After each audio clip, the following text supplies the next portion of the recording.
acceso al libro de registro, presentar, mostrarme el espacio físico, ¿ya? Y siempre quedó pendiente la posibilidad de un acceso a un material que es el interés de mi conversación contigo en particular y quizás me gustaría no perder el contacto de tal manera de planteártelo, digamos, mucho más extensamente. Sí, no hay ningún problema. Nosotros podemos conversar, bueno, en los contactos que a través de Eliseo, no, Eliseo está medio perdido últimamente con el tema de la pandemia, así que, Y con su tema de salud también. claro, sí. Sí. Mira, a través del chat te dejo mi correo para que no perdamos el contacto y poder plantearte, digamos, en completo cuál es la iniciativa y cuál es la intención. ¿Te parece? Eh, sí, ahora sí, igual apunta el tema de nuestra página web, que es se ha implementado a partir de ahora, desde que estoy dirigiendo www.luzyesperanza11 todo junto.cl. Y ahí hay material, porque lo que ha pasado es que parece que en Chile todo lo que es patrimonio les gusta taparlo, digamos. No se conserva el patrimonio, entonces es una Claro. cosa muy rara que pasa en nuestra identidad. Así que los invito para que puedan participar y ver lo que tenemos ahí. Tenemos algunos libros abiertos ahí en eso. Y para el Día de Patrimonio abrimos la logia y la pueden visitar. Pueden ver los Sí. cuadros de Osandón y otros Uh, importantes, que han pasado más de 1030 personas han pasado por el club. exacto. Sí. Y además hacer extensiva la invitación a la actividad que ustedes están desarrollando los días martes. Sí, estamos haciendo ahora en septiembre, tenemos unos coloquios con diálogos republicanos o ciudadanos, y bueno, estamos tratando de difundir de mejor forma y dar un espacio para que las personas puedan participar y eventualmente también participar en el coloquio, en la conversación, en esto. Tal cual. Sí que hemos tenido, sí, algunos problemas a partir de, bueno, el estallido social del año pasado. Nosotros estamos en el pleno centro de La Serena, a media cuadra. Entonces, fue bastante complicado Sí. ahí el acceso, pero ahí estamos. Súper. Así que Oye, felicitaciones por la temática y bueno, y rescatar este punto que en la historia nunca sale. Pero justamente a como somos, nosotros nos interesa, por un tema de justicia histórica y por un tema de comprensión global de la realidad, resaltar esta beta de ese tiempo formativo que no ha sido ni señalada ni profundamente comprendida. Y nos así es. parece que la comprensión global de la escritura y de la persona de Gabriela queda trunca si no nos hacemos cargo de estas Sí. dimensiones. Bueno, este año, ¿cuánto hay? 6. Podemos hablar todavía en familia, digamos. Sí. Este año celebramos los 146 años de trabajo ininterrumpido, o sea, con los albores de la República, hemos estado ahí, y eh, vimos algunos presidentes que nosotros llamamos venerables maestros. ¿Ah? Eh, entonces yo quise tocar el punto de quiénes era el venerable maestro el año de la pandemia, en 1918. Entonces, para ver qué es lo que pasaba. Bueno, y ahí di con algunos datos más, Wow. con Gabriela Mistral, y los vínculos directos que tenía con nosotros. Y eso no está publicado en ninguna parte. Es un dato que todavía está inédito y por lo tanto es muy interesante. A propósito de alguna de ustedes preguntaba qué pasaba con algunas logias mixtas o teosóficas en este tema. Entonces, eh, hay todavía material para poder escudriñar. Ahora, después Gabriela, evidentemente que tomó su camino propio e incluso se acerca bastante a la religión al final. De hecho, gran parte de su legado lo deja a los franciscanos, ¿cierto? Y por lo tanto, pero eso no le quita que toda la literatura que ella tiene es muy, muy similar a todos los postulados que hacía, como muy bien lo explicaste. Así que Sí, eso está clarísimo ahí, pero no ha sido rescatado. Así que ahora por primera vez, bueno, por segunda vez, porque el libro de Segers así lo señala, el de Liceo también, bueno, y algunos documentos internos que tenemos también.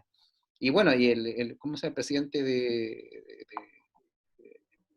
la Sociedad Mistraliana también, ¿cómo se llama? El doctor, que tú aludiste, también ha escrito algo sobre eso y lo hemos invitado y ha expuesto también.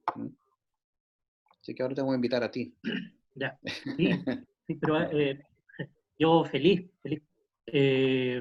Porque desde mis propias opciones personales, desde mi propio espacio vital, comulgo profundamente con estas ideas macro que rigen este espacio y este movimiento en general. Y creo que vamos a lograr una comprensión cabal del pensamiento de Mistral si nos hacemos la aproximación desde eso, desde esa Sí, idea fuerza, no sí, desde lo circunstancial, incluso no desde las institucionalidades que han intentado sí, sí, atraparla en diversos momentos. sí. Bueno, tú veías esto, lo dijiste muy bien, que Bernardo Sandón, bueno, que ayudó, y Gabriela no sabía por qué misteriosa razón este señor le abría su biblioteca de par en par. Claro, porque eso era, digamos. Entonces, muchos de los Claro, libros puede ser que muchos de los libros que tenemos en la biblioteca hayan sido consultados por Gabriela, digamos. y que justamente ese es mi interés, acceder a la biblioteca que tienen ustedes ahí en el espacio de la logia y hacer cruces de contenido, tanto con el corpus Claro, de ella, este sí, corpus de la provincia, como con lo que escribe después. Nosotros claro. tenemos alguna idea de lo que debería haber ahí, pero es pura elucubración hasta el momento de verificarlo. Curiosamente no es mucho tampoco. ¿Ah? Es decir, por eso que estoy empeñado en un rescate de nuestro patrimonio. ¿M? Claro, Porque a veces cuando tratamos de, por ejemplo, hay miembros que pelearon la guerra del Pacífico, digamos, ¿ah? Y claro. salieron y nunca más volvieron por razones de la guerra, digamos, en ese tema. Entonces, pero la historia de ellos no está. Entonces, tenemos que hacer un esfuerzo entre todos para rescatar esta historia, independiente de las posiciones ideológicas o religiosas que se No, tenga, sino que sí. rescatar nuestra historia. Entonces, es un tema que es muy interesante. Muy interesante. Justamente independiente de la posición, del espacio vital de cada uno, esta iniciativa surge, yo participo de un grupo de investigación en interculturalidad que se encuentra alojado en el Departamento de Teología de la Católica del Norte. Y a nosotros Ya, nos parece incluso más valioso que desde esa trinchera seamos capaces de reconocer, comprender, valorar o el aporte de otra trinchera que históricamente nos han tenido separados y yo tengo la intuición de que somos más parecidos de lo que queremos reconocer. bueno, no tanto porque estamos excomulgados nosotros, pero pero, pero piensa que Galilei estuvo en esa situación, el bueno Giordano Bruno, sí, etcétera, etcétera. pero nosotros Y por eso a lo bula largo del papal, tiempo cambió. sí, pero por bula papal todavía todo es excomulgado, así que menos mal que no estamos en la Edad Tal Media, cual. ¿no? Si no, sería Sí, distinta la cosa, ¿no? ¿No? ¿cierto? Así Sí, es, no, pero es así es. interesante hacer los reconocimientos que corresponden y hacer reconocimientos comprensivos, tratando de valorar aquello que se hizo en su momento. Sí. No, por eso que hay mucha discreción también, porque a veces el tema de pertenecer o no es complicado para algunas personas, Sí, digamos. Entonces, sí, porque pues, les puede costar su trabajo, les puede, entonces, bueno, cuando uno tiene ya una opción pública como la mía, ya no hay mucho que hacer, digamos, en eso y hay que enfrentar nomás esta situación. Pero tal cual. es mucha responsabilidad dirigir algo tan histórico y tantas personas, que es muy fuerte, muy fuerte. Absolutamente. ¿Mm? Sí, Así sí, que, bueno, así que feliz nomás. Ahora, me está llegando un WhatsApp que tengo reunión a las 8 precisamente, entonces, pero no me quiero perder sí, esto en esto, así que, claro. Sí, yo pero lo último, recalcarte mi interés de seguir en el contacto para hacer viable un par de gestiones más, sí, sí, cuando las ningún condiciones lo problema. permitan, claramente. Sí, claro, no hay ningún problema la difusión que nosotros queremos hacer y tener contacto con todo el mundo que quiera conocer un poco más de esto y sacar del misterio, porque hay mucho de misterio en esto y no es tan misterioso, si el tema es claro, lo misterioso es por qué se reúne a estudiar, por ejemplo, en la semana a las mujeres y la filosofía de las mujeres del siglo XX, por ejemplo, ¿ah? Ana Arendt, Cortina, Cordúa. Claro, hoy día dice, bueno, ¿por qué se junta? Hay gente que está 3 horas en esto y además tuvieron que hacer un trabajo gigante para analizar eso, digamos. Entonces, Claro, eso es la curiosidad que hay en esto, pero ningún otro misterio en este asunto, nada más. salvo la entrega que se da en una Tal cual. causa que se piense que la tolerancia, la justicia social es un tema sin ideología, es un tema interesante, y sobre todo hoy día en un mundo multicultural donde es difícil ponerse de acuerdo, o sea, cómo es posible en un mundo con tanta división, cómo te puedes hacer un ordenamiento social, jurídico, religioso, para que todas las personas puedan vivir en convivencia. ¿Cómo se hace hoy en día? Ujú. Sí, Es muy difícil. Entonces hay que reflexionar sobre eso. sí. Así que gusto, Eso. Un gusto. igualmente. Estimado Breno.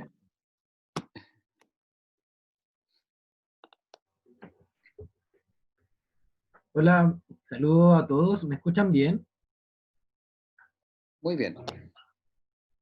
Bueno, saludo cordial a todos, yo soy Breno Donoso, el encargado de este proyecto mistraliano, Los Esplendores, denominado Los Esplendores, que a través de 7 charlas busca acercar esta dimensión espiritual de Mistral, que va, como ustedes ya van viendo, su relación con el hinduismo, el budismo, la teosofía, eh, con lo que profundizado hoy día la charla de Nelson. Y este espacio de conversatorio está abierto para que ustedes realicen preguntas, retroalimentaciones, enriquezcan el contenido. Así que dejo abierta la palabra para que comencemos. Tenemos hasta las 8:30, así que nos quedan todavía 1 hora 15. Siéntanse tranquilos para conversar, el espacio trata de eso. Y les pido que escriban su nombre en el chat para poder guardarlo. Eso, muchas gracias y adelante, conversemos con Nelson.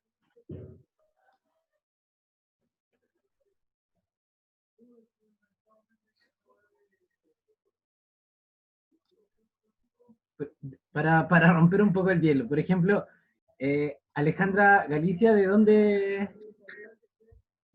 estás, Alejandra? Hola, buenas tardes. Yo estoy en México. Ah, sí, qué genial. Eres amiga Sí, de Emma. sí, soy amiga de Emma. Sí, sí. Bueno, Cuéntanos. yo quería agradecer mucho la invitación que me hicieron. Yo estoy trabajando más o menos un tema parecido al de Nelson. No trabajo masonería, trabajo teosofía y espiritismo en México y Centroamérica. Y vi la charla y también quedé ahí con algunas preguntas. En realidad me gustó muchísimo el trabajo que hiciste, pero me quedaron ahí unas dudas sobre, alguien en el chat comentaba sobre eh, la relación de la logia Luz y Esperanza con alguna logia teosófica que había en La Serena también. En Y Antofagasta, ¿no? hablaron, no, había una en Antofagasta que era la Logia de Destellos en 1913, que incluso decían que Gabriela había pertenecido a ella. Y la otra era alguien que había dicho que había una relación entre alguna logia teosófica que estaba en La Serena que tenía relación con la Logia Luz y Esperanza. Eso.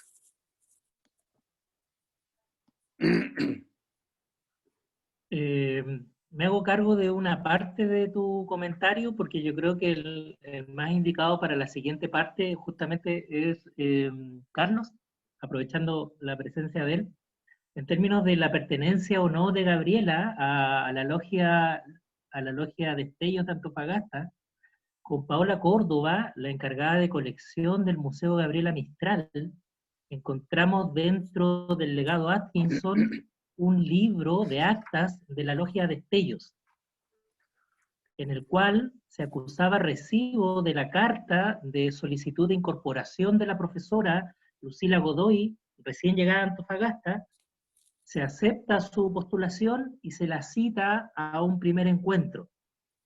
En paralelo a ese movimiento administrativo, digamos, aparece el mismo movimiento respecto a otras personas que también fueron citadas al mismo lugar y en el mismo horario. Nos imaginamos, y ahí Carlos nos podrá ayudar en algo quizás, nos imaginamos que para el primer paso, para el primer momento de la incorporación, algún tipo de procedimiento, digamos, de incorporación. Entonces, tenemos la certeza de que efectivamente ella en Antofagasta ingresa formalmente a la logia Destellos. Y tenemos la documentación un poco que avala tanto su incorporación como la de otras personas en un mismo grupo, en una misma acción. Ahora, la relación de la logia Luis Esperanza con otras logias aquí en la ciudad de La Serena, yo creo que el más adecuado para ilustrarnos en esto es Carlos. Perdona que nos aprovechemos de tu presencia, pero me imagino que es algo que lo tienes más o menos claro. Sí, estaba buscando una nota que había escrito ahora para junio, pero no estaba preparado esto, así que... Claro. Bueno, la Alejandra, bueno, hace una pregunta muy al hueso en esto, porque es un tema que le preocupa. Efectivamente, el dato de Antofagasta es el primer dato que se tiene respecto a este ingreso a una logia de carácter teosófico, ¿cierto? Ahora, ¿por qué se hace eso? Porque ustedes saben que la masonería, al menos esta la regular, está integrada por hombres. ¿Ah? Entonces, hablemos en esos años, 1914, 1913, 1918, si pensamos que el cambio que ha tenido cultural Chile respecto a la incorporación de la mujer ha sido bastante lento, como en el resto de Latinoamérica en general, y en México, ¿para qué decir? También ha sido lo mismo, y vemos que la mujer solamente tuvo voto a partir de la década del 50 en Chile recién. Y el año 1952 recién se derogó en Chile el uxoricidio. El uxoricidio es dar muerte a la mujer. Había un eximente de responsabilidad criminal en el Código Penal que data de 1874 en Chile y que rige, en el cual se eximía al hombre que daba muerte a su esposa cuando la pillaba en el acto de la infidelidad, pero no al revés. O sea, si la mujer pillaba al hombre en un acto de infidelidad, eso no era así. Entonces, ustedes verán que había una cultura, y todavía la hay, una cultura muy machista en ese sentido, y por lo tanto, pensemos en el 1900, 1913, 1918, que fuera parte la mujer como intelectual, una persona de avanzada, era difícil. El año 1918 estaba de presidente o venerable maestro de nuestra logia el profesor Salas, y él era teosófico. Y él el año 14, más o menos, estos datos hay que confirmarlos porque el texto no lo logré bajar en esta rapidez, pero él forma la primera logia teosófica en La Serena, donde Demetrio Salas Maturana se llama, Alejandra. Demetrio Salas Maturana, que la misma Gabriela se refiere a él en una forma muy conceptuosa. Y él fue un distinguidísimo profesor del liceo de acá de La Serena, el Liceo de Hombres, hoy día Gregorio Cordobés, que fue fundado en 1821 por Bernardo Higgins. Él fue quien, entre otros, llevó influyó más bien en algunos personajes. Por ejemplo, Gabriel González Videla fue alumno de él. Ustedes saben que Gabriel González Videla fue parte también, se inició en la logia Luis Esperanza, digamos, número 11. Entonces, bueno, aquí ha habido muchas posiciones o visiones. Y bueno, Demetrio Salas crea esta logia teosófica en la cual habría ingresado Gabriela Mistral. Eran amigos. Ahora, ingresa a esa logia teosófica porque no puede ingresar, porque los estatutos lo impiden ingresar, ingresa solamente hombre. Entonces ya tenemos un dato que puede ser que sea contemporáneo a la logia de Antofagasta, o puede ser un poco antes, la de acá, donde Gabriela formó parte de esta logia teosófica, hoy desaparecida. Hoy evidentemente ya no existe. Don Demetrio fue un hombre, si ustedes lo ven en la internet, colocan Demetrio Salas, fue un hombre avanzado, porque era como un naturista, era una persona que amaba la naturaleza. Fue tanto así que lo pasaban un poco dice así el texto bueno, dice un texto que no me acuerdo el autor, lo pasaban por un poco de chiflado, ¿ah? Porque además era masón. Entonces, así le daban Entonces, bueno, él hacía toda esta conexión con la naturaleza, tanto así que con sus alumnos hizo un viaje a Santiago, caminando desde La Serena a Santiago. Imagínense, tenemos 450 kilómetros de distancia, Alejandra, y él hizo para demostrar que la vida sana era importante en la vida, porque lo teosófico va un poco eso, mente sana, cuerpo sano, y por ahí va un poco esta conexión teosófica. Es un personaje que tiene un reconocimiento muy grande y que nosotros dimos con él como un tesoro, porque yo me pregunté, bueno, yo soy el venerable maestro de la pandemia, acá hoy día en el 2020, 2019, 2020, y me pregunté, ¿quién habrá pasado por lo mismo que estamos pasando nosotros en 1918? Y ahí empecé a investigar sobre este tema. Y por eso es que llegamos a eso. Así que esa es la vinculación que hay en aquello. Voy a seguir buscando el dato acá para entregarlo con más precisión mientras ustedes conversan otras cosas. Pero eso es lo que yo te podría decir. Muchas gracias. Un poco yo Sumar a quería, eso, o sea, sí sumar a hacía eso como, perdón, sí, sumar a eso que el profesor Salas también estuvo involucrado en el grupo de profesores del Gregorio Cordobés, que funda esta asociación de beneficencia hacia estudiantes. También el profesor Salas estuvo involucrado en este aporte profesional a la Sociedad de Artesanos de La Serena, Sí, claro. instalando en esa sociedad sus propios intereses también, es decir, el tema de los huertos, el tema de la naturaleza, de microganadería. Sí, Entonces es el perfil de hombres profesionales, formados, con una altura intelectual importante, pero que no se desvinculan del contexto social, al contrario, se conectan profundamente e intentan innovar, encontrar formas nuevas de generar bienestar, aportar al bien común. Así es, así es. Y en eso Bueno, coincide perfectamente con la figura de Osandón, así es. como lo que más mencionado hoy día en la tarde. Así es, así es. Sí. sí, La yo Liga Perdón. Sí. un poco lo mencionaba porque a mí me interesa ver esa vinculación entre la teosofía y la masonería.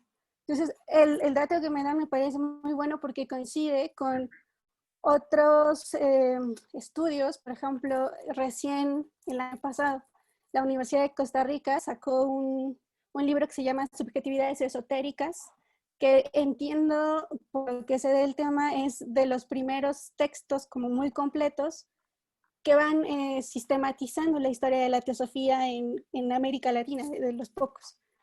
Y hace una referencia muy parecida a la que me acaba de dar el gran maestro.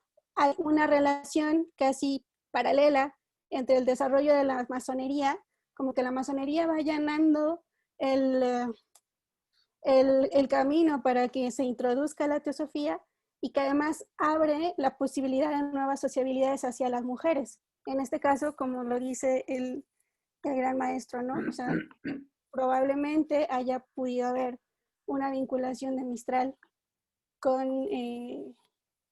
primero con la teosofía y después ya con la masonería. Era eso. Bueno, sí, porque la verdad que ella como mujer no podía tener, como muchas mujeres, no tenían el acceso esto era como en la Edad Media, la iglesia tenía el saber, digamos, ¿cierto? Después también, después de la Ilustración, el saber todavía siguió estando concentrado, bueno, en el ambiente masculino aún, por eso que esto está recién abriéndose, y por eso que es importante que las mujeres investiguen y que sigan exigiendo la incorporación dentro u ocupando los distintos espacios que se dan en la sociedad. Porque hoy día estamos muy pegados a la... Bueno, hay mucho racionalismo de esto, pero hoy día se está abriendo un poco, no a la espiritualidad, sino que a la emotividad o a las emociones, porque los seres humanos están dominado más bien por la emoción que por la razón, y por lo tanto eso que se ha querido arrastrar, como disminuirlo, el tema de la emoción, hoy día tiende a aflorar, y las mujeres, como las escritoras Adela Cortina y otras, Hack y otras, han dicho, bueno, no, hay que preocuparse también de esa área. Bueno, y Maturana también ha hablado también de eso, que somos seres biológicos, ¿cierto? Y no podemos desconocerlo. Y por lo tanto, todo esto está en evolución, y nosotros también estamos en evolución como masonería. También hay que estar viendo de qué manera uno se adapta a los cambios en este tema. Hoy día viene todo lo que es la inteligencia artificial. Y ahí vemos qué está pasando con eso, qué pasa con la ética y la inteligencia artificial. Las máquinas empiezan a gobernarnos, y lo que es peor, pueden colocar algunos códigos o sesgos en los cuales puedan dominar los que tienen el poder, y por lo tanto es muy difícil este tema. Así que es muy interesante. En ese sentido, parece interesante, Alicia, a propósito del contexto mexicano y esta relación entre la teosofía y la masonería, a propósito de Gabriela Mistral, la comunicación y el vínculo entre Gabriela y Alfonso Reyes, Gabriela y el mismo Vasconcelos, y el rol que Vasconcelos le asigna a las mujeres dentro de la propuesta de la reforma mexicana de aquel momento. Claro. Ahí hay un desarrollo que probablemente no está explícito, pero si uno agarra los números y cruza estadísticas de aquel momento que están disponibles, hay un grupo de compañeras de la UNAM que están trabajando en eso, resalta claramente que hay una opción que es explícita por abrir algunas experiencias al respecto. Sí, yo justo trabajo a Vasconcelos, este diálogo no explícito que tiene con la teosofía. Entonces, la verdad es que cuando yo estuve haciendo mi despliegue y selección de objetivo de análisis, quise centrarme en Vasconcelos porque me parece que tiene un diálogo bastante explícito con la teosofía, aunque él no fue parte de ninguna logia teosófica. Y eso creo que es lo más interesante de todo, porque esto te habla de que hay un impacto fuerte de la teosofía en muchos ámbitos de la sociedad, en general, de las sociedades occidentales. Y en el caso de Gabriela Mistral, me parece que hay una coincidencia en cuanto a visión del mundo y cómo están percibiendo el mundo en general, ¿no? Esto que tú señalabas al inicio, bueno, en estos 4 elementos de verdades fundamentales de la masonería, porque me parece que estos 4 elementos de que la realidad tiene que ser percibida de una forma más trascendental que mecánica, que las personas son participantes de esta lógica trascendental, que los seres humanos tienen la capacidad de aprender la realidad y que además tienen la posibilidad de hacerlo de forma individual y colectiva. Me parece que esos elementos se encuentran en las propuestas, las corrientes esotéricas de la época, así como se pueden encontrar en la masonería, las puedes encontrar en la teosofía también, y algunas también en el espiritismo. Entonces, hay de alguna forma esta coincidencia entre Vasconcelos y Gabriela Mistral, ¿no? Interesante porque me parece que no todas las mujeres entrarían dentro de este proyecto, se entrarían solo las mujeres letradas, ¿no? Oye, Sí, sí. y esa coincidencia en ideas matrices, en paradigmas, incluso uno la puede ver decantando en acciones concretas. Por Sí, ejemplo, sí, creo sí. que en torno a Osandón y a otro grupo de personajes se instala una acción en torno a tres núcleos. Primero, escuela, imprenta y biblioteca. ¿Ya? Este afán de generar espacios educativos abiertos al alcance de cualquiera que quiera estudiar, ¿ya? Este afán por proponer la lectura, espacios de lectura. Si Carlos me corrige, creo que una práctica habitual era, para incorporarse a la institución, había que donar un libro a la entrada. Así Y es. se va formando un depósito de lectura que se pone a disposición de quien quiera leer. Entonces, Sí, escuela, biblioteca, perdón, dentro de nuestros estatutos está aquello, como un simbolismo, sí. claro, pero junto con el simbolismo hay una cosa muy práctica. Se va generando un depósito, un remanente de libros que circulan.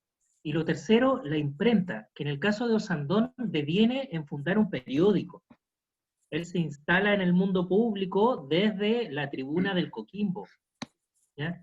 Entonces, y si tú lo haces el traslado a Vasconcelos y al contexto mexicano, las misiones pedagógicas se instalan también sobre esas tres estructuras: Sí, escuela, biblioteca e imprenta. sí, de hecho Y en uno esa, de los proyectos editoriales de Vasconcelos, que fue Lectura Clásica para Niños, que son 2 tomos de cuentos, en esa colección participa Gabriela Mistral, ¿no? claro, Haciendo, me parece que selección de los cuentos de la parte de América Latina, no estoy muy segura, sí, pero, pero participa de ese proyecto, que fue un proyecto bastante largo, en el sentido de que el formato en el que lo querían imprimir en un inicio era muy costoso, muy caro, y se imprimió mucho después de que Vasconcelos salió de la Secretaría de Educación Pública, ¿no? Pero pero, sí, o sea, es ese incluso modelo. antes, esa lógica tú la ves reflejada, por ejemplo, en lecturas para mujeres, que es Sí, desde la imprenta popular, desde la Secretaría de Educación, imprenta al alcance, tirajes inmensos, pensando en escuelas de mujeres. Entonces, uh-huh, la escuela, la biblioteca y la imprenta, como una forma de la bajada de esta coincidencia de ideas paradigmáticas. sí, sí. Yo quería Ah, comentar algo respecto sí. del tema de, bueno, de este tema de las mujeres en estos espacios intelectuales. Yo soy historiadora y hice mi tesis, y he trabajado también con literatura, hice mi tesis doctoral hace un par de años, la defendí sobre la obra Alborada de Inés Echeverría Bello, Iris, Ah, que es una intelectual, bueno, muy importante del principio del siglo XX chileno. La obra Alborada es una obra que contiene 6 novelas que recrean la historia de Chile, pero desde una perspectiva femenina y anticlerical. Y bueno, y ella era adepta a la teosofía. O sea, yo ahí en realidad, yo a través del estudio de esa obra y del personaje de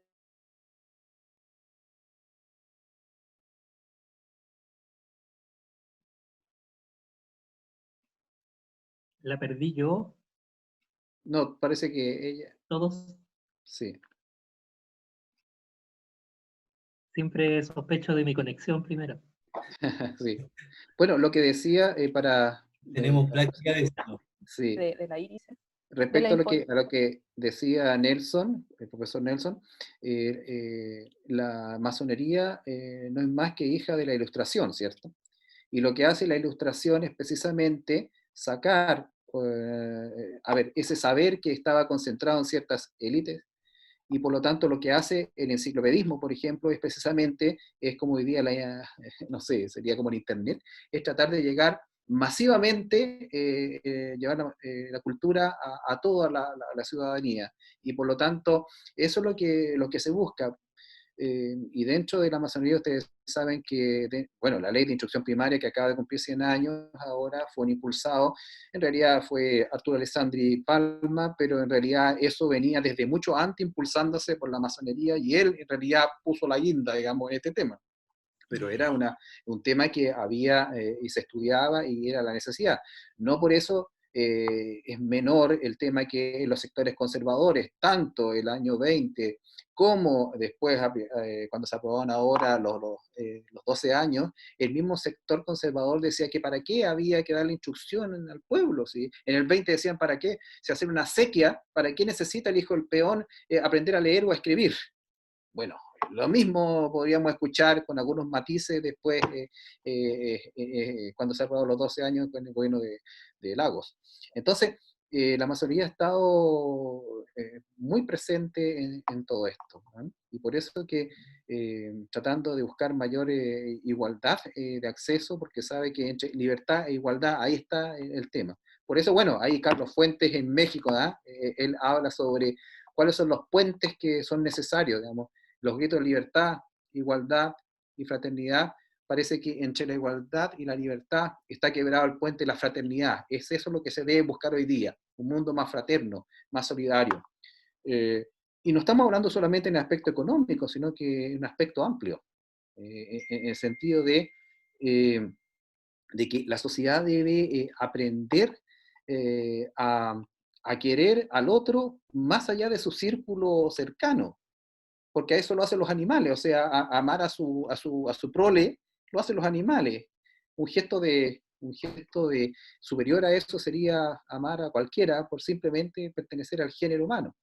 Y hoy día se está ampliando más, no solamente un humanismo, sino que estamos hablando de la ética de la responsabilidad de Jonas, por ejemplo, en el sentido de que, bueno, ¿qué pasa con esto? O sea, usted no puede vivir solamente centrándose únicamente en el hombre, porque si usted mata a la naturaleza, no respeta al animal, no respeta, el hombre igualmente va a sucumbir. Por lo tanto, ya se está ampliando este tema. ¿Mm? Así que muy de acuerdo con lo que tú señalabas, Nelson. Eso es, digamos. ¿Mm? Sigo buscando mi archivo que no lo puedo encontrar, pero seguiré en eso. La ley de Murphy. Sí.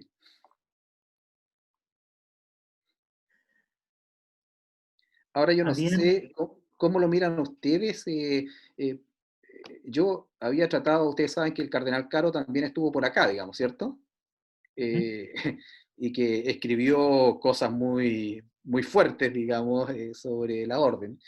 Y no he podido, y a lo mejor aquí podría ser una buena alianza, para que tú llegues al obispado, para ver si hay algo de comunicación, porque si nosotros estamos de 1874, bueno, ¿cómo fue esa relación entre iglesia y este poder laico que estaba ahí subterráneo o está subterráneo en esto? ¿Cómo visibilizar estas posiciones? No sé si será posible. Hay vinculaciones. Ya. Hay vinculaciones. Ya, incluso anteriores a la misma fundación de la logia. ¿Ya? Estoy pensando en el sitio del año 51, estoy pensando en la guerra civil de finales del siglo XIX, estoy pensando justo en la pandemia del año 18, estoy pensando en la Primera Guerra, estoy pensando en la Segunda Guerra. En tiempos de crisis, lo que alcancé a mirar a grosso modo, en tiempos de crisis se han dado más bien las alianzas y las aperturas. Bueno, eso sería interesante documentarlo. Y, de hecho, hay un dato. En la casa que ocupamos, que fue adquirida en 1876, en las cuales la escritura tuvimos que hacer un tema, en los cuales yo soy abogado, tuve que participar en un tema de redacción en eso, un tema interno. Revisamos las actas en todo este tema, y cuando se vendió por la señorita Irizarry el inmueble, ella no lo quería vender, perdón, lo quería vender, pero antes de venderlo tenía que preguntarle al arzobispado, porque era para los masones. Entonces ella no quería caer en pecado en esto, claro. Y tenía que pedir el beneplácito, no tuvo ningún problema y le dijeron que sí. Pero ya había un tema ahí, claro, estamos hablando de 1876, ¿m? Pero ahí Claro. queda un tema registrado bien interesante, de registro histórico bien interesante. ¿M?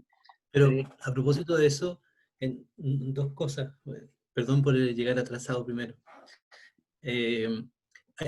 Oficialmente la Iglesia Católica sigue considerando de manera bastante negativa la masonería. O sea, eso, hay documentos actuales que un teólogo, por ejemplo, no podría, un creyente no podría estar en la masonería, en fin, qué sé yo. Hay elementos, podríamos decir, institucionales hasta el día de hoy, ¿no? Pero por otra parte, a propósito de la figura de la Mistral, y a propósito de lo que tú decías de cuál es la relación, yo creo que hay que buscar otro tipo de relaciones igual, lamentablemente, que probablemente con menos posibilidad de documentar, pero que tiene que ver con la relación práctica, ¿no? La Mistral era católica, pero estuvo con la masonería, o en su influencia, con la teosofía, en fin. ¿Y qué era lo común, dijéramos? O sea, ¿cuál era el punto? ¿Por qué no hacía ruido esa relación? Porque habían otros elementos tal vez que estaban a la base, que era la preocupación por la educación, por ejemplo, ¿no? Su mirada del cristianismo, dijéramos, un cristianismo laico, dijéramos, no clerical, ¿no? Que en ese sentido es bastante interesante verlo. Y ese cristianismo laico no tiene problema, que el cristianismo podríamos decir como de a pie, ¿no? No es el que está ligado a los grupos, dijéramos, oligárquicos de poder, en fin, expresado por, en el caso de la Iglesia Católica, por los arzobispos, en fin, por los vicarios, qué sé yo, sino que también hay un espacio, dijéramos, práctico, no sé si llamarlo popular, tal vez sería excesivo, pero sí cercano a ciertos ideales comunes, universales, por llamarlo así. Y en ese sentido la Mistral, un poco escuchando a Nelson y lo que hemos conversado en otras ocasiones, tiene esa gracia, por decirlo así, de apertura, ¿no? De apertura y de libertad interior, dijera, ¿no? Y además también otro elemento a propósito, que yo estaba leyendo un texto, ¿no? De una una carta de una de las personas que más le ayudó en el tema de la teosofía, la carta astral, que es la Mercedes Cabrera del Río. Y ella habla de los viajes astrales, bla, bla, y en una de las cartas le dice, se despide de la Gabriela y le dice, eh, eh, ya fui a oír misa y pedí mucho por usted. Entonces dice, pero no, que no era de las astrales, no era... En el contexto de hoy, probablemente las personas que practican, dijéramos, ciertas ideas, ciertas prácticas asociadas a estas creencias, lo va a hacer una versión como opuesta al cristianismo. Y probablemente en la época de la Mistral yo estaba tratando de buscar, voy en el año 20, hacia atrás, el porcentaje de católicos en Chile. En un contexto donde la gran mayoría era católica, o sea, estamos hablando sobre el 95%, las cosas se mezclaban con más facilidad, creo yo, ¿no? Es decir, las relaciones que se daban, no había necesariamente esta ruptura que uno puede percibir en ciertas élites, ¿no? Y la Mistral que tuvo distancias con esas élites, claramente con la élite católica, dijéramos, ¿no? O sea, eso es evidente. Pero su cristianismo, dijéramos, ella habla de Jesús como el Jesús de los pobres, que va más allá de cualquier denominación, que va de cualquier, de los errores de los ancianos del cristianismo, dice ella, ¿no? Y en ese sentido yo creo que sí es posible esa relación, o sea, a veces esa imagen católica que se ha querido mostrar de la amistad tan como piadosa, como al margen de... No es cierta, pero tampoco era una atea empedernida, no, era una persona que tenía valores, creencias cristianas, y en esa creencia cristiana, en Y probablemente, por lo que presentaba Nelson hoy día, esa influencia del pensamiento masónico, de lo universal, de la fraternidad, permea su cristianismo y lo hace más abierto, dijéramos, a otras prácticas. Y ahí el punto es la educación de los más pobres, el desarrollo de las mujeres, las personas del campo, etc. Sí. Mira, Nelson, aquí encontré una parte, voy a leer una parte del texto, si tú lo permites, de lo que se leyó para el aniversario 146, que lo escribí, si les parece, digamos, sobre ese tema. Dale, dale.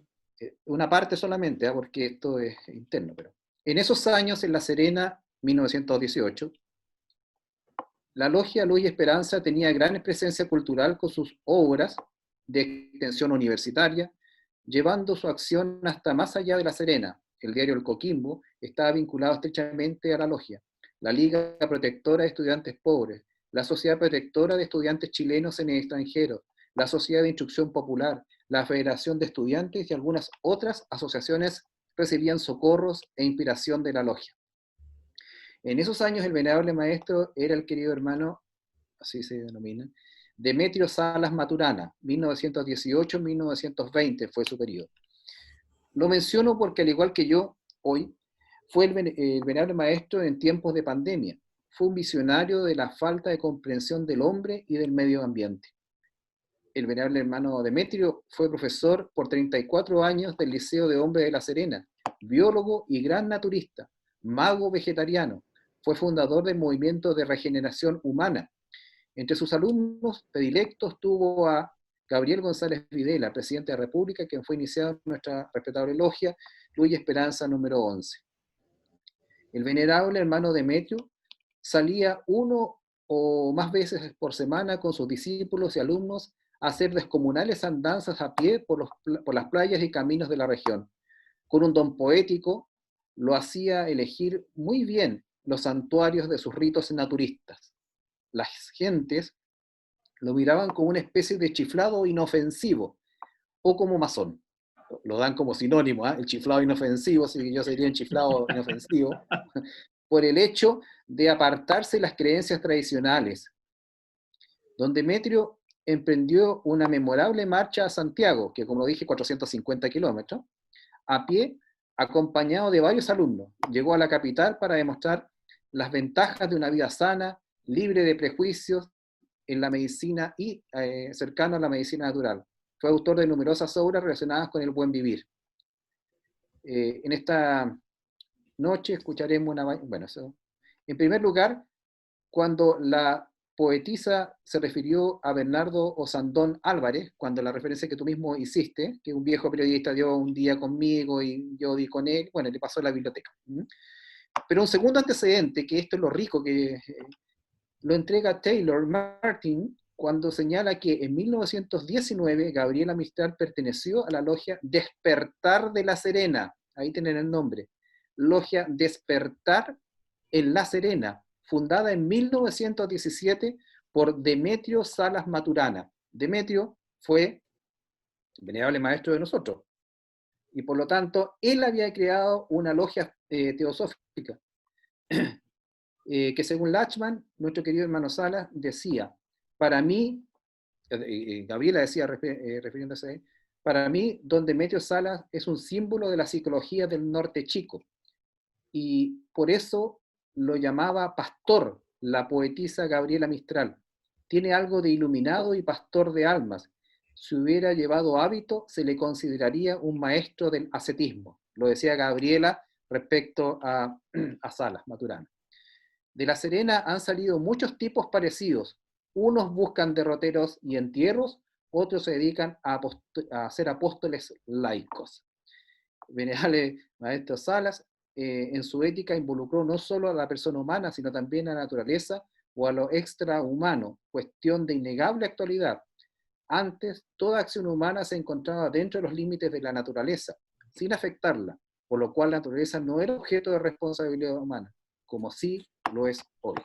Bueno, y después sigue otras cosas, pero ahí está el dato. O sea, hubo una logia teosófica que se llama Despertar, que fue fundada por Demetrio Salas Maturana, a la cual la poetisa se refiere a él con una simpatía especial, y tenemos un dato ahí interesante respecto a aquello. Además de Antofagasta, en La Serena también.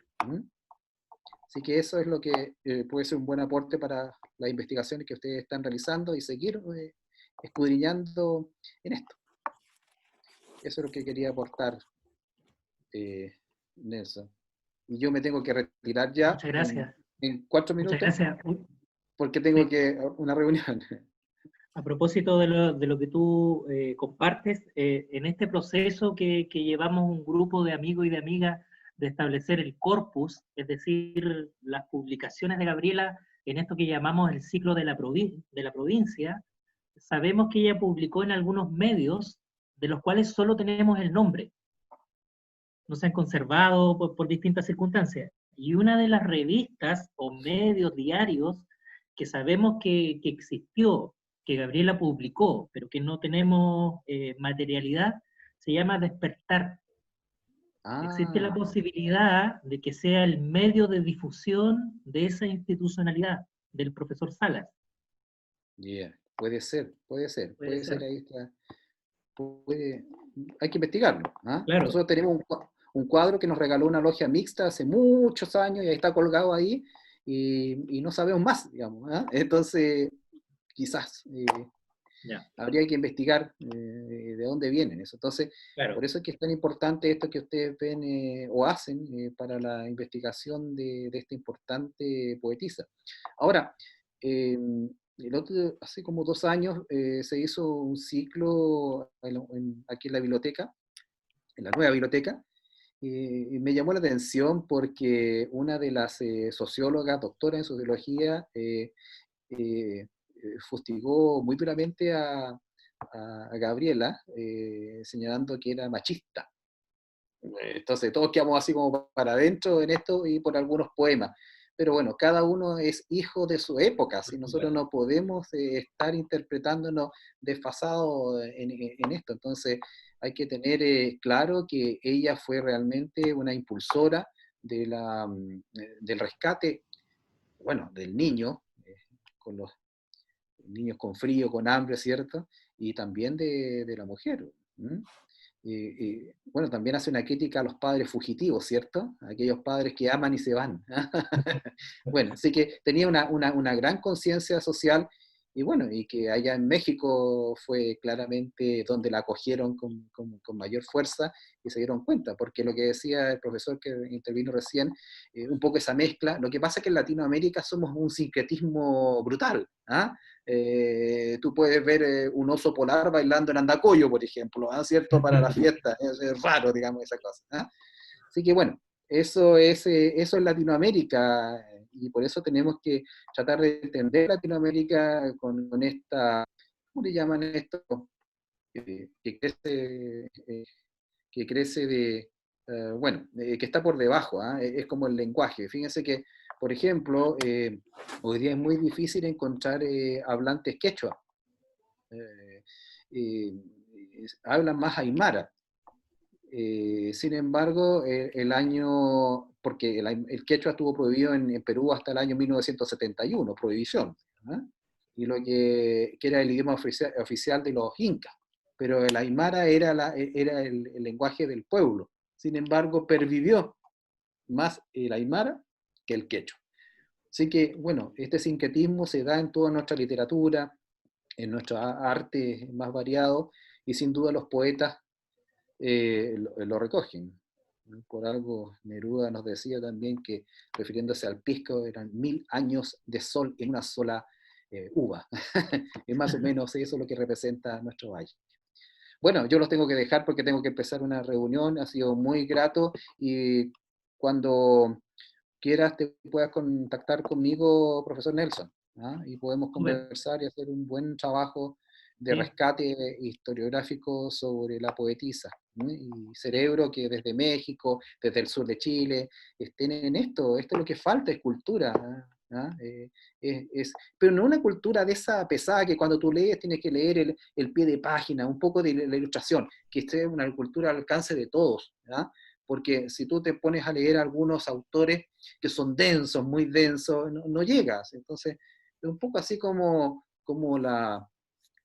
eh, la escuela musical de Peñagén. Él no hacía escuela para el virtuoso, sino que para todos. El que quería aprendía, salía un virtuoso bien, pero había que difundir el arte. Yo creo que eso es lo que tenemos que tratar de hacer, tratar de difundir el arte para los que tengan habilidades o no tengan habilidades, pero sí tengan la inquietud, la pasión. Es lo mismo que tratamos de hacer nosotros, acoger a todos los que quieran hacer esto con mayores o menores potenciales, pero todos somos seres humanos y tenemos que tratar de hacer un mundo mejor de lo que está. Que no es difícil porque como está es bastante complicado. ¿Ah? Bueno, gusto saludarlos y una vez más los felicito por esta. ¿Ah? Listo, adiós. Adiós.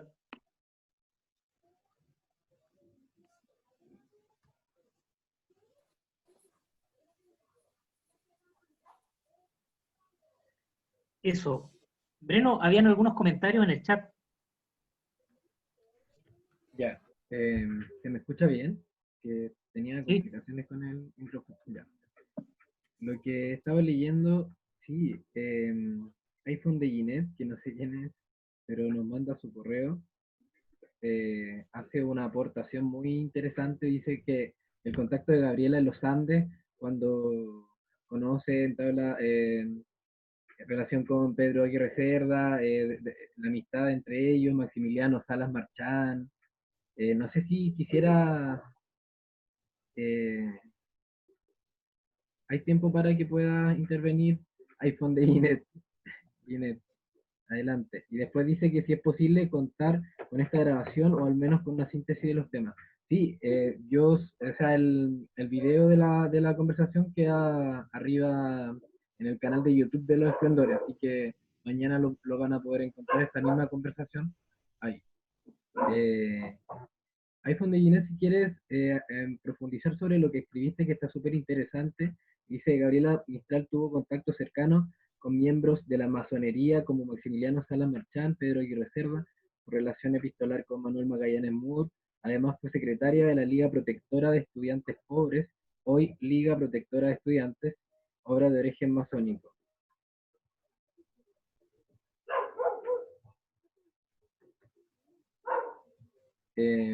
Alicia Mondaca decía: más que la religión católica, era espiritual basada en la Biblia.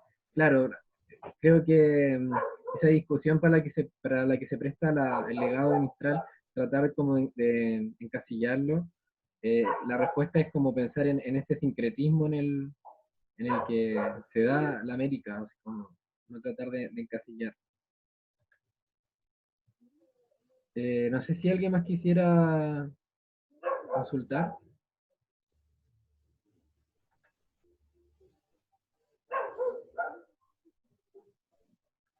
Bueno, yo decir dos cosas a propósito de lo de hoy. Tiempo atrás, y recién hoy tuve la oportunidad de ver cómo quedó la grabación finalmente. Es decir, hoy día escuché y vi algo que hice hace, no sé, unas 6 semanas atrás, un mes atrás, por ahí. Y en eso de revisar, me doy cuenta y algo que no está suficientemente subrayado. Primero, el error. Cuando aludo al texto de Schiller, ¿ya? Cartas sobre la educación estética, hablo de el título de la obra como Cartas sobre la educación estética del hombre. Pocos días después, conversando con una amiga a propósito, una conversación que nos lleva a Schiller y a ese texto en particular, me doy cuenta que la edición que manejo yo es muy mala.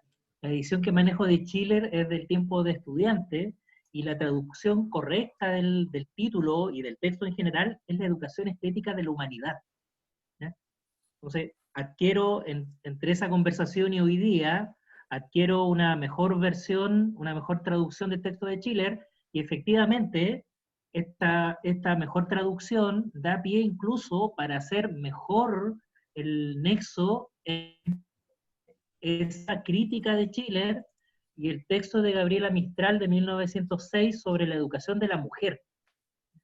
Entonces, hay un problema de la edición en la cual yo estuve trabajando, y a partir de esa conversación con mi amiga me doy cuenta de eso, accedo a un mejor texto y efectivamente se me vuelve más claro el vínculo, el posible parecido de familia entre la propuesta de Schiller y el texto que propone la joven Lucila en 1906 a propósito de la educación de la mujer. Entonces ahí había un error en mi traducción, me tengo que hacer cargo, y al intentar corregirlo, al intentar resolverlo, me doy cuenta que incluso hay más elementos para establecer una posible continuidad entre esos dos textos. Y lo segundo, algo que faltó subrayar, que un elemento, y qué lástima que se haya ido Carlos, que un elemento que me parece característico y casi prototípico de la propuesta del paradigma del pensamiento radical, masón, libertario, es la aspiración a vivir, a negar la acción en el mundo desde la más radical eticidad, un imperativo ético, ¿ya? Una nobleza, un rigor interno de las acciones, ¿ya? Y eso me hace mucho sentido con el actuar de Gabriela Mistral en el mundo. Ella constantemente resuelve su quehacer, sus opciones laborales, sus opciones estéticas, desde un criterio profundo de eticidad. Ella es una mujer radicalmente ética, con una coherencia que procura dar con una coherencia profunda respecto de sí misma. Y eso creo que no lo subrayé suficientemente, que podría ser un elemento más que colabora el pensamiento radical. Ahora, se suma también a la acción materna, a la acción de la hermana, al contexto sociopolítico, son elementos que van confluyendo, pero en ese cauce también hay unas gotitas de pensamiento radical masón. Eso.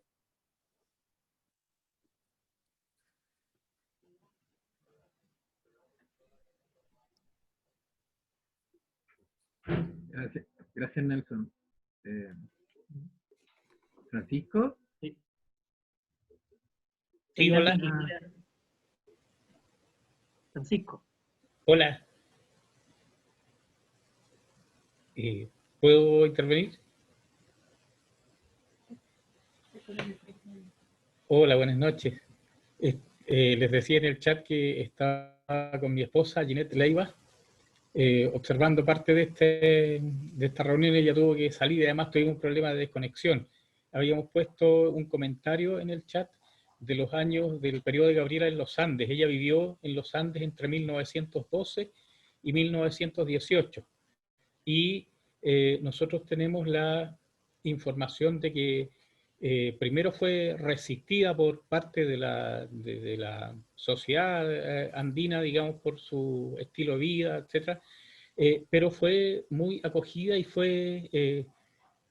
tuvo relación intelectual muy cercana con Maximiliano Salas Marchand. Maximiliano Salas Marchand fue un académico, fue un profesor del pedagógico de Santiago y fundador del liceo, en ese entonces el Liceo de Hombres de los Andes, 1904. Allí Gabriela participó formando parte de la directiva de la Liga Protectora de Estudiantes Pobres, que es una obra entre comillas, de origen o vinculada a la masonería, que hoy, hasta el día de hoy funciona. Ahora nosotros no hemos podido rastrear documentos que prueben eso, porque además había una especie intencionadamente de mantener la información en secreto, ¿no es cierto? Era una ayuda muy reservada que se hacía, entonces sí se dejaba constancia en actas y en los recibos de las erogaciones que había y todo eso, y eso estaba dentro de lo que ella había realizado acá en los Andes, que además se entendía como la única, entre comillas, una de las pocas actividades no literarias que tuvo mientras vivió acá en los Andes. Yo vivo acá en esta ciudad, digamos. También fue muy cercana a Pedro Aguirre Cerda. Pedro Aguirre Cerda, cuando fue quien la apoyó muchísimo en su postulación al premio Nobel. Entonces, pero su relación era ya desde mucho antes, y tanto así que Pedro Aguirre Cerda le dedicó la tesis de abogado, de título de abogado, ¿cierto? Que tenía que ver con la cuestión social también, los trabajadores, la defensa de los trabajadores. Entonces, claro, el pensamiento era un pensamiento social muy, muy fuerte, muy adelantado a la época, y por eso, con viso de lo que hoy día se habla de feminismo, y ciertamente que no tenía, a ver, todo eso que oficialmente en la historia se presenta de ella como una figura maternal, preocupada de los versos infantiles, eso no es solo eso, es muchísimo más, ¿eh? Entonces, que me parece interesantísimo que se esté investigando y se pueda rescatar esta otra dimensión. En lo que han mencionado también Nelson y los otros participantes, de su espiritualidad. Más que una práctica de religión, era una práctica de espiritualidad. Efectivamente, ella no sé, a decir de personas de la época, la Tapiat, un personaje de los Andes con el que aparece retratada en su casa de Coquimbito y que está en los archivos de la Biblioteca Nacional, señalaba que Gabriela no se consideraba una católica así como tradicional, era de espiritualidad cristiana. De hecho, hay una historia muy sensible, muy bonita, del recorrido que ella hacía desde los Andes hasta Pocuro. Pocuro es el pueblito donde vivía Pedro Aguirre Cerda, que era evidentemente un lugar rural, y ella pasaba y se detenía donde había un oratorio familiar, ¿no es cierto?, donde estaba una estatua de un Cristo mendicante, el Señor Pobre. Hay una calle que se llama Señor Pobre en los Andes, ¿no es cierto?, y que está basada en eso, en las figuras quiteñas del Cristo que pedía dinero, mendicante. Entonces, ese es el Señor Pobre. Y está también la oración a la Virgen de la Montaña, porque ella vivía en Coquimbito, en una ladera del cerro donde se había puesto la imagen de bulto de la Virgen. Bueno, esos elementos. Y lo otro que también mencionamos en ese comentario era su relación epistolar, porque tuvo presencialmente algunos encuentros, parece, con Miguel Magallanes Múar, ¿no es cierto?, el poeta, que fue cuando ella ganó los Juegos Florales en 1914 con los Sonetos de la Muerte.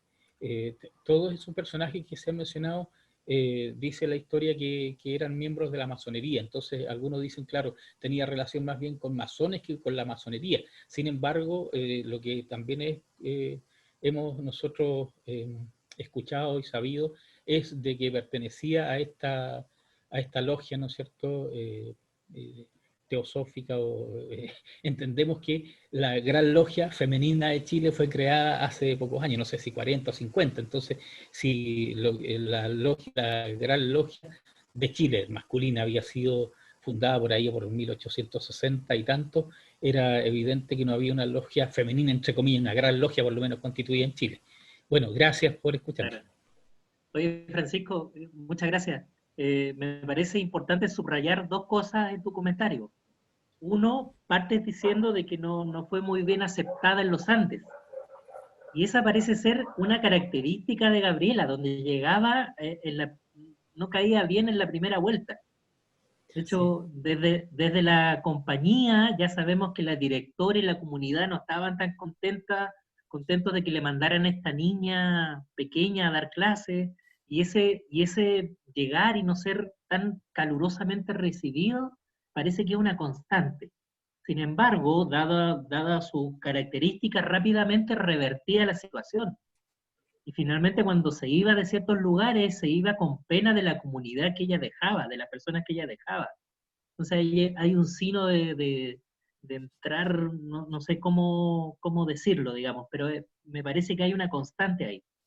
Y lo otro que también aparece en lo que tú comentas, que me imagino, dada su personalidad, dada su capacidad, su genialidad, rápidamente en torno a ella empiezan a girar personas, ¿ya? intelectuales, artistas, educadores, etcétera. Se forma una especie de fuerza centrífuga, centrípeta en torno a ella. Ahora, eso lo hemos visto, digamos, resaltado respecto al gineceo, respecto a las mujeres que giran en torno a Gabriela, pero creo que no hemos puesto suficiente atención a que en general la gente de todas condiciones y de todo sexo, de toda condición, digamos, ahí empieza a girar en torno a ella siempre grupos de personas. Y claro, tú mencionabas la figura de la Tapiat, yo tengo muy clara la imagen de Barak Canut de Bond, que la visita asiduamente con Quito, etcétera, etcétera. Entonces, este fenómeno que se nos da acá en la Escuela de la Compañía, de gente que de La Serena se traslada a conversar con esta profesora, se da constantemente en torno a ella. En torno a ella constantemente hay movimiento humano, hay movimiento cultural, actúa como pivote de alguna iniciativa incluso. Sí, así es. Además que también muy poco mencionado es los problemas que yo creo que estaban asociados hablamos del principio del siglo XX, ¿no es cierto? Si hoy día hay dificultades del reconocimiento a la igualdad de géneros y todo eso, entonces también había esa visión como lejana o de rechazo a cierta, ciertos comportamientos, actitudes de las personas, ¿no? Entonces, creo que también tenía que ver un poco con eso. Sí, tal cual.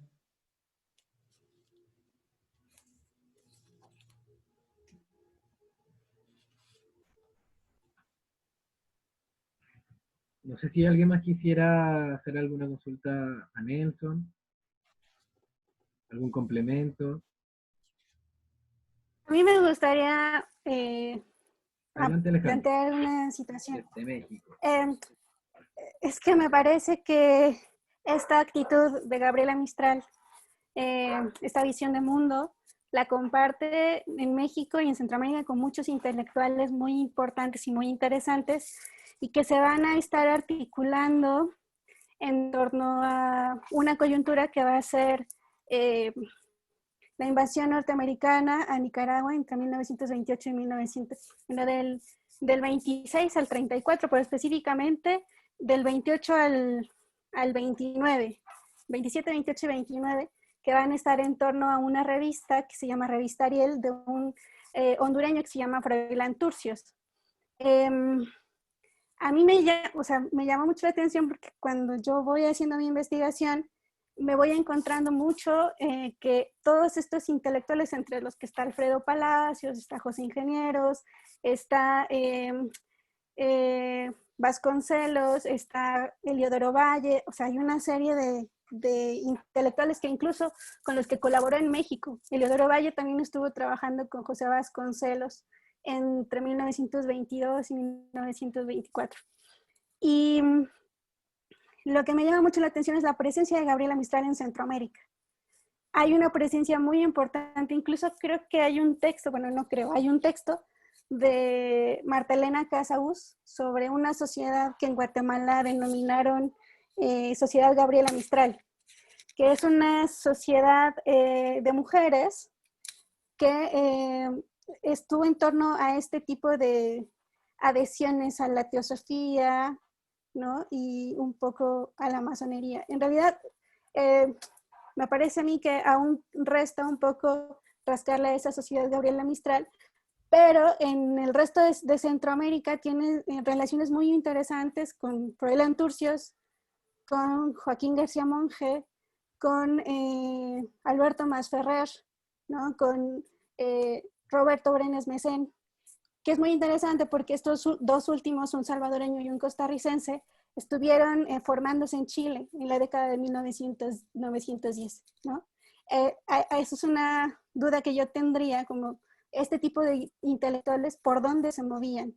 Pero además, lo que más me llama la atención es la presencia de Mistral en las publicaciones centroamericanas. Y justo en esta revista Ariel, yo trabajo esta revista, encontré un fragmentito de de Gabriela Mistral, que resumiría tu propuesta que grabaste para Los Esplendores. El textito es muy chiquito, si me permiten leerlo, se llama Voz Profunda, y dice así: soy cristiana de democracia total. Creo que el cristianismo con profundo sentido social puede salvar a los pueblos. He escrito como quien habla en la soledad, porque he vivido muy sola en todas partes.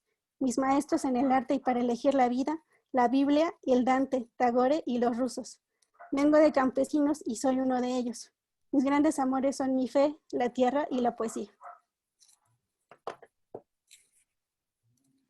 Qué tremendo texto. Bueno, sí, es muy bonito, sí, sí. Sí, Pero bueno, sí. creo que tiene que ver con esta presencia de Mistral en esta época que tú denominas como la americana, ¿no? Que me parece que en ese momento se vincula con una serie de personajes que son tremendos, que igual no se conocen tanto, pero que definieron muchas concepciones de mundo en Centroamérica, una forma muy particular de leer la vida, incluso de conocer, ¿no? Sí. Ahora, Alejandra, yo te comentaría de que este grupo que se articula de forma explícita e implícita en torno a cierto humanismo radical, libertario, a comienzos del siglo XX, que tiene como su gran némesis, como su gran enemigo Estados Unidos, por la invasión de México, por la invasión en Nicaragua. Recuerda tú la relación linda que tiene ella, Mistral, con Sandino, ¿ya? No es la primera red que se forma en Latinoamérica.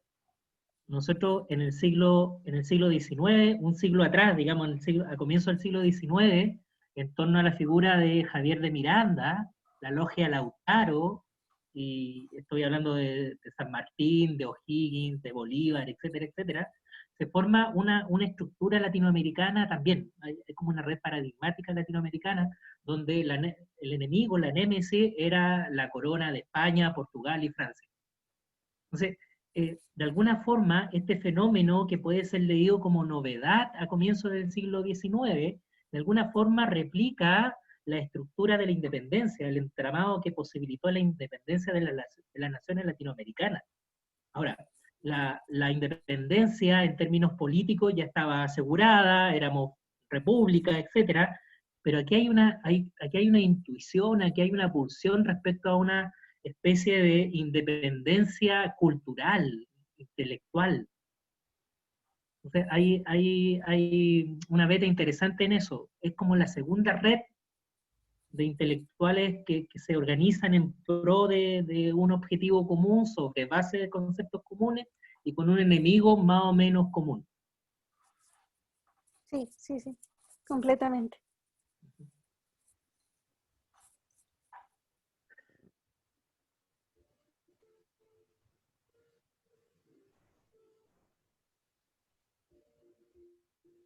Eso. ¿Breno? No, ¿hay alguien más que quisiera añadir? Nos quedan 5 minutos para aprovechar, hacer uso de la hora y media y terminar. No sé si alguien quisiera añadir algo más. Estaba abierto. De los años en los Andes, quería agregar que Gabriela se hizo acompañar y conoció acá a Laura Rodríguez Pizarro, artista, escultora, ¿no es cierto?, Premio Nacional de Arte, quien la acompañó hasta México. Después de allí, cuando pasó a Estados Unidos, dejó a Laura en México, Gabriela, y eso también debe haber sido parte de los motivos que yo mencionaba, ¿no es cierto?, del distanciamiento con parte de la comunidad del pueblo.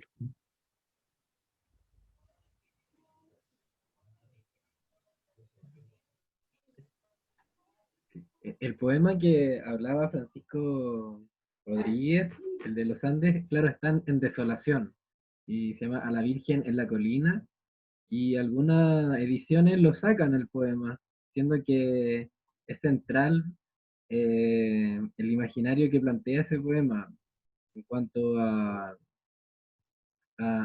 dice, más me hirieron de lo que herí, en uno de los versos, dice, más me hirieron de lo que herí. O sea, se lleva toda la impresión de cómo el propio pueblo en un momento la trató, la maltrató.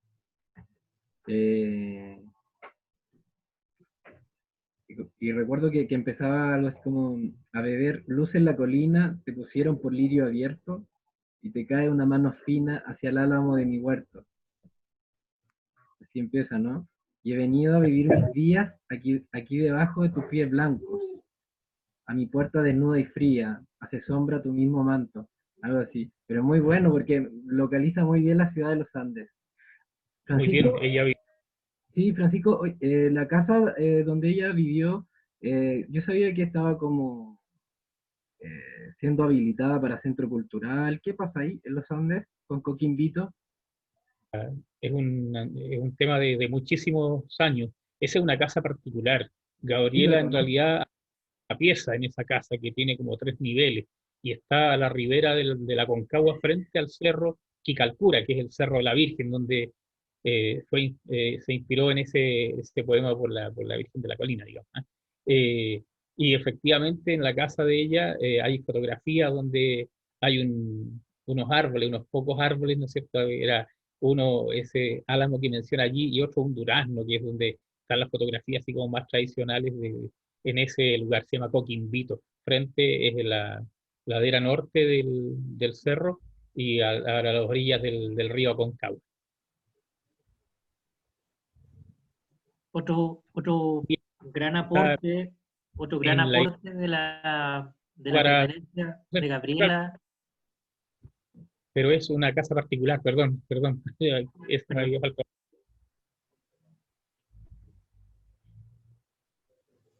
Otro gran aporte de la presencia de Gabriela en los Andes fue su vinculación con el pensamiento de Faustino Sarmiento, Sí. este educador argentino que vivió su exilio en el Valle de Aconcagua. Y ella le conmovía el alma saberse en la misma geografía en la cual había habitado el exilio su referente argentino. De forma previendo que su destino era el destierro también. Sí, bueno, yo entiendo que Sarmiento vivió en Pocuro también, que es ese pueblito que decía yo, ¿no es cierto?, del pueblo natal de Pedro Aguirre Cerda, y en una casa que está casi frente, están como en el barrio. Sin embargo, por la época, Sarmiento fue posterior a la época de Gabriela en los Andes. Seguramente ella formaba parte de sus evocaciones, de sus recuerdos, que en ese lugar que ella conoció y que lo visitaba asiduamente, Pocuro, Exacto. Pedro Aguirre Sí, Cerda. sí, son textos del año 40. Claro, exactamente, que ahí después vivió Sarmiento y eso le despertaba a ella, evidentemente, que las evocaciones, ¿no es cierto?, por la cercanía intelectual que había entre Claro. ellos. Sí. Eso. Ya. Bueno, nos comenzamos a despedir, agradecer a Nelson por la charla excelente que nos brindó. Que recuerden que queda en el canal de YouTube de Los Esplendores, por donde se estrenó, y mañana yo subo el video de la conversación que tuvimos para los investigadores que necesiten quizá volver a algún detalle que se haya dicho. Es interesante esta arqueología que se construye en base a las dimensiones espirituales de Mistral y que esté abierta a la comunidad y todos podamos complementar. Así que muchas gracias a todas, a todos, y que mejor que se haya representado desde México, los Andes, la cuarta región, Valparaíso, en este grupito. Muchas gracias. Saludos a todos. Gracias a todos, que estén muy bien, un gusto. Gracias. Chao a todos. Gracias, Nelson. Gracias.